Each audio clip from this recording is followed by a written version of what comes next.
Hey, this is Tim Harridge. I hope you're liking the new format. If you haven't caught up with it yet, about 2 weeks ago, I started releasing daily podcasts where I answer other people's questions. So if you're listening to this and you have any real estate investing questions, hop over to ihavelunchmoney.com, submit your question, and I'll do my best to read it out. So if you're liking the new format, subscribe, give me a review, and share it with your friends. All right, here you go.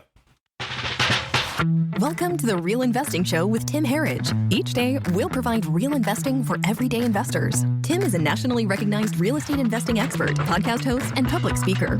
He built his businesses from the ground up and is here to help you do the same. Here is your host, Tim Harridge. Welcome back to Real Investing. I'm Tim Harridge, your host. I'm so appreciative that you've stopped back by. Remember, if you're enjoying this daily release of this podcast, please just give me a quick rating. We love 5 stars. Give us a quick review and share it with your friends.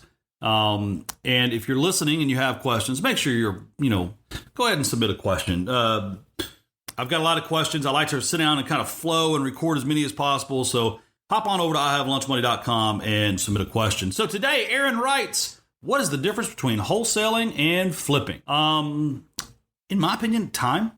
Some people say you don't need a bunch of money to wholesale and you do for flipping. It's not entirely true. I mean, there's companies like RCN that will give you 100% of the cost, as long as you're buying at the right loan to value. It's very easy to find joint venture partners in the flipping business to where they'll cover all the cost. So I think the biggest difference is time. When you look at wholesaling, and risk. So probably risk. With wholesaling, you never own the property, right? So you're only at risk. Your main risk is the terms of the contract which you sign. So if you have an option period, you have a seller's disclosure timeline, there's all sorts of things that can get you out of the deal. And you can manage your risk a lot easier with wholesaling. With flipping, like once you own the house, right? Vandalism, storms, overages, the market conditions, war. Pandemics, these type of things can really impact your profit and loss, and there's really nothing you can do about it because you own the property, right? It's not something you can give back. You're actually you're stuck, right? Like, I mean, we're not stuck, but you own the house. I mean, so you can't. You're more impact. So to me, that's the main difference. You do, in general, make more money flipping than wholesaling, but you can also lose more money flipping than wholesaling. So it's risk and time, compressed timelines. Recently, my company, we bought a property in Rowlett, Texas that, we made 20 grand in a week. Probably could have made 40 grand if we had fixed it and flipped it, but with interest rates the way they are, and it's summer and we're busy and we've got this other multi-million-dollar project going, it just made more sense to go ahead and wholesale a property than to take another project on at this point in time. So for me, I'm a big fan of Bluebell ice cream. And, they say we eat all we can, we sell the rest. And that's kind of the way I look at wholesaling in my business. I'm going to keep all the rentals I can. I'm going to flip all the properties I can. I'm going to take on the major projects I can. But when I come across a good deal, I'm not just going to pass on it because I'm too busy. I'm going to go ahead and put it under contract, wholesale it, and make money.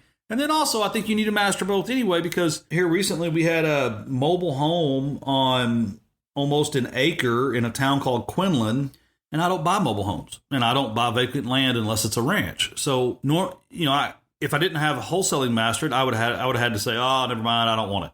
But instead, they said they would take $30,000, seemed like a fair price. We bought it for $30,000. We sold it for $70,000. We made $40,000 in 2 weeks. So, I think you need to master both. And I think you really just need to understand your own personal risk appetite, your capital situation. And I'll tell you this, though, don't flip because no one else will buy it, right? Don't flip the bad ones. Flip the ones that make you the most money, that when you look at the home, you're like, yeah, I want to flip that house. A lot of flippers and wholesalers make big mistakes by they'll put 123 Main Street under contract and then try to wholesale it. No one will buy it. They get, like in cards, pot committed. They think, oh, it's a good deal. I'm going to go ahead and flip it. I'll show them all wrong. And oftentimes the market was right? Like, always listen to the market in everything you're doing.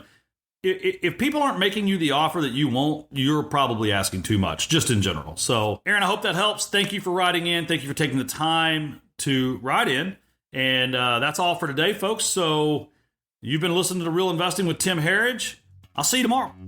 Thank you for hanging out with us today on Real Investing. If you have questions, comments, or feedback, please visit ihavelunchmoney.com. Tim can't wait to hear from you. We're always grateful for your reviews. And if you enjoyed this episode, please subscribe and share it with your friends. Remember, the business is the vehicle, not the dream. See you next time. The preceding program is provided for general education purposes only and does not constitute legal, tax, financial, investment, or other professional advice. No information contained in this program should be construed as financial, investment, or legal advice from any individual, author, host, or guest. You should always consult a financial advisor before investing.